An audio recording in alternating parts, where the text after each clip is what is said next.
Hey, what's up guys? It's Marissa and I am back for another BookTube video, and today, you guessed it, I am doing the Magical Read-a-thon Part 3, running through the storyline and all the prompts that I end up getting with you guys.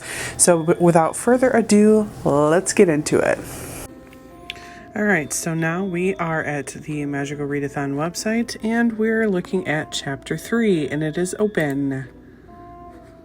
Welcome to Chapter 3. Oh look, it's the Quidditch goalposts in the castle. That is awesome. Okay. You'll know you'll grow to despise the sound of the morning bells, but it's so nice to wake up to these compared to Aunt Petunia's banging on the door angrily. You missed Hogwarts so much. The sun is just starting to peek through the hills, showering your whole dorm in golden light. You sit up in your bed, make some weird screechy noises while stretching. Hedwig is looking a bit offended. Classes start today. You and your classmates will get their timetables during breakfast, so there's no reason to delay. Plus, you can hear your stomach rumbling in protest. The Great Hall is already buzzing, and the tables are gleaming with all the delicious food. You see Jenny already sitting there with 3 extra pumpkin juice goblets for you. She got sorted into Gryffindor last night. Yay! What do you feel like having? Warm cinnamon and honey porridge, or buttered toast, eggs, sausage, and bacon. I think I'm going to go with warm cinnamon and honey porridge. First class herbology. You're going to the greenhouse, which you didn't have the chance to visit in first year. This one is considerably louder than any of them you've been in before. There's constant rustling and whispering. There's a couple rows of what looks like simple plants, but they do seem to shuffle and sway slightly. Professor Sprout greets everybody with a broad and eager smile, as well as a pair of super fluffy earmuffs. As the class progresses and you learn all about the curious properties of mandragoras, you do start to wonder how it is that Hogwarts allows you to do all these crazy things. As Professor points out, the mandragoras scream while not kill anyone as they're too young, but Neville does faint when they start repotting them. This is so much more fun than Muggle lessons. A couple weeks have passed with little to note, which is unusual for you, until one day 3 things line up at once. Hermione pointed out the new sheet on the announcement board back in the common room.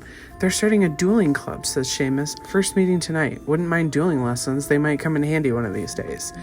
You stumbled upon an angry Filch on your way to lunch after another herbology class, and he was about to put you in detention because of all the dirty footprints you left. Thankfully, Nearly Headless Nick has seen this and encouraged Peeves to cause some havoc as a distraction. Not that you think Peeves needed that much encouraging for that, but still. Nick has mentioned he is planning his 500th Death Day party.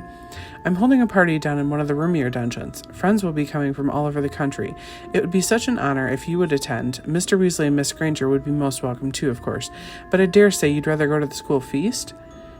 If that's not enough, Wood has been pushing the whole Gryffindor Quidditch team to go for extra practice rounds. He is really determined to win the Quidditch Cup this year.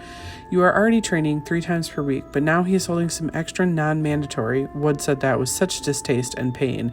The whole team thinks Professor McGonagall had to threaten him with extra schoolwork if he forces the team to spend even more hours on the field instead of studying. Exactly, said Wood. He was tall and burly 6th year, and at the moment his eyes were gleaming with a mad enthusiasm. It's part of our new training program. Come on, grab your broom and let's go, said Wood heartily.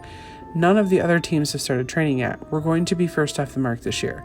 Sadly, you don't know of a spell that would allow you to split yourself in 3, although it would be very helpful. So you have to pick what you'll do tonight. Go to the dueling club meeting, go to the Quidditch practice, or go to Nearly Headless Nick's 500th Death Day party. Think I'm going to pick going to the Death Day party because I don't want to let down Nearly Headless Nick. A promise is a promise, and you like to keep them as often as you can. So, albeit a bit reluctantly, you, Ron, and Hermione make your way towards the dungeons to mingle amongst ghosts at a Death Day party. Your reading prompt is read a paranormal book or a book that has ghosts. Ooh, that should be interesting. All right, let's click on Completio. The passageway leading to Nearly Headless Nick's party has been lined with candles too, though the effect was far from cheerful. These were long, thin, jet-black tapers, all burning bright blue, casting a dim, ghostly light even over their own living faces. The temperature dropped with every step they took. As Harry shivered and drew his robes tightly around him, he heard what sounded like 1,000 fingernails scraping an enormous blackboard.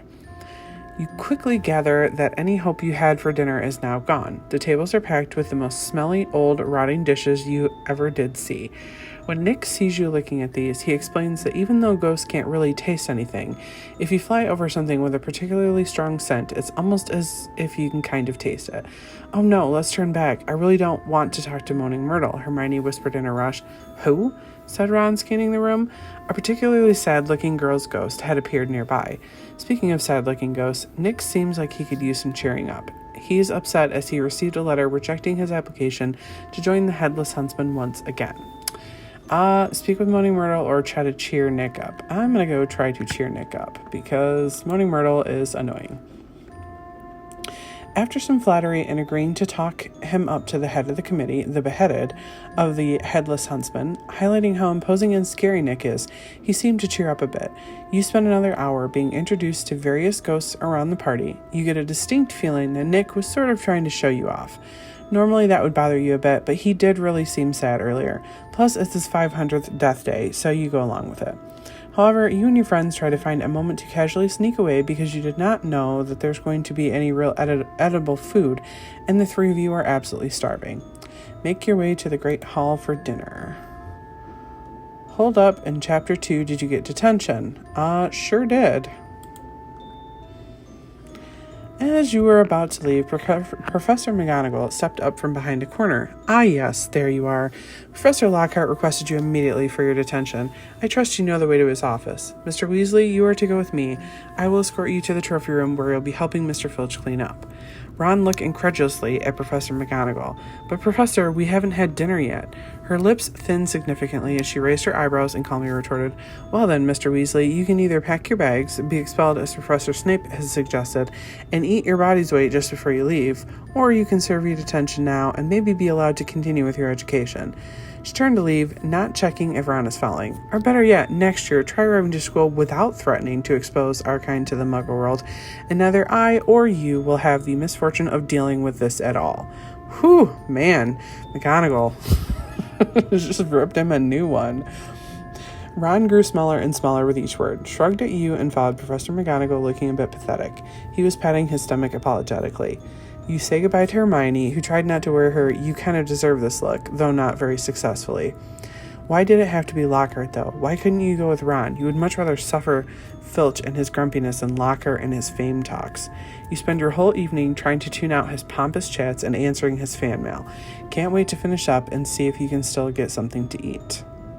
Oh, I got another reading prompt. Read a book that has a dedication at the start of it. That'll be interesting to try and find. As you walk up, you start hearing some voices. Rip, tear, kill. Excuse me?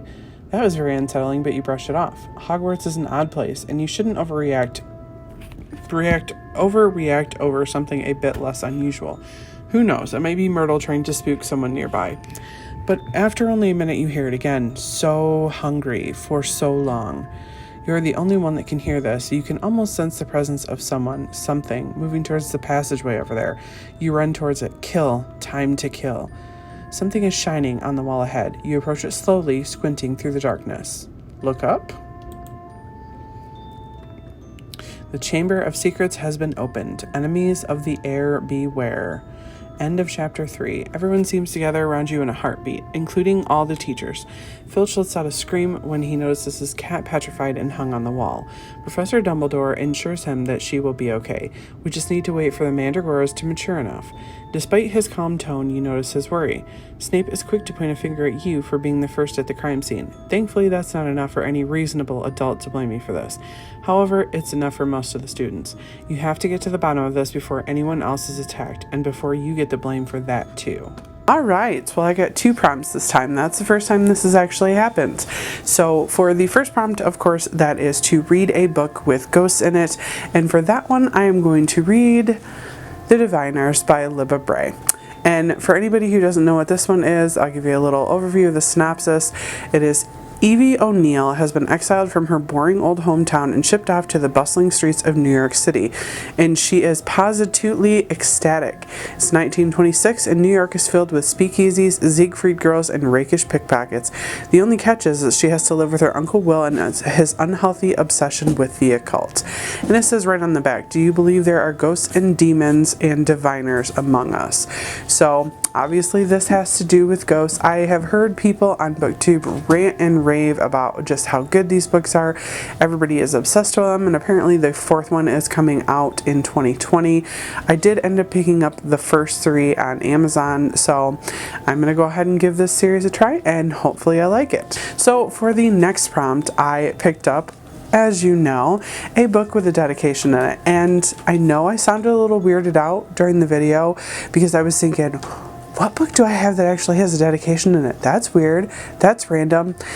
And then I started thinking about it. I'm like, no, it's really not, because most people dedicate their books to someone.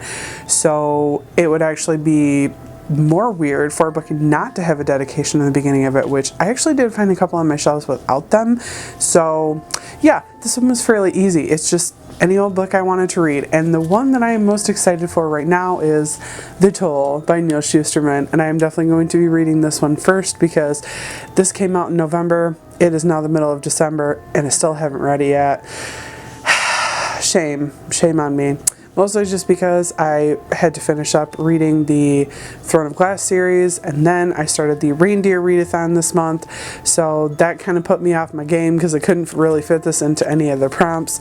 So yeah, I'm definitely going to be reading this one for this one. And if you guys don't know what this is about, I'm really not going to tell you too much. It's in the Arc of the Scythe trilogy. This is book 3, and it is about the world that is perfect and nobody dies and nobody gets sick, and people can basically like reset their lives and reset their youth back to whenever they want to. But the only problem is that the population is still becoming overpopulated, because that's what happens when nobody dies, is people keep procreating and nobody's dying. So they have what are called scythes, which is of course what the series is about, who get to go around and glean people or kill people essentially, and they get to pick how they do it, they get to pick who they kill. And so far the first 2 books in the series have been excellent, and I'm really looking forward to picking this one up because the second one left off on a huge cliffhanger, huge cliffhanger. So yeah, if you haven't picked these books up, what the hell are you waiting for? Because these are amazing. Those are my prompts for week 3 of the Magical Read-a-thon. Hopefully you guys went and checked out G's channel over at Book Roast, and hopefully you guys are checking out her read-a-thons. If you don't want to do this one, she's got the Owls and the Newts coming up in 2020, which is hugely popular across all of BookTube, and I did not participate in this year because I didn't know it existed until it was already going on. So next year I will definitely be doing that. She is amazing. She has a wonderful channel, so definitely go check her out. And I guess I will see you guys for week 4, and that should be coming out on my channel sometime next week. So hopefully everybody has a wonderful day, and I will talk to you then. Bye-bye. Thank you so much for watching my video. I upload every Wednesday and Saturday, and I would really love it if you would like, comment, and subscribe my videos. Have a great day.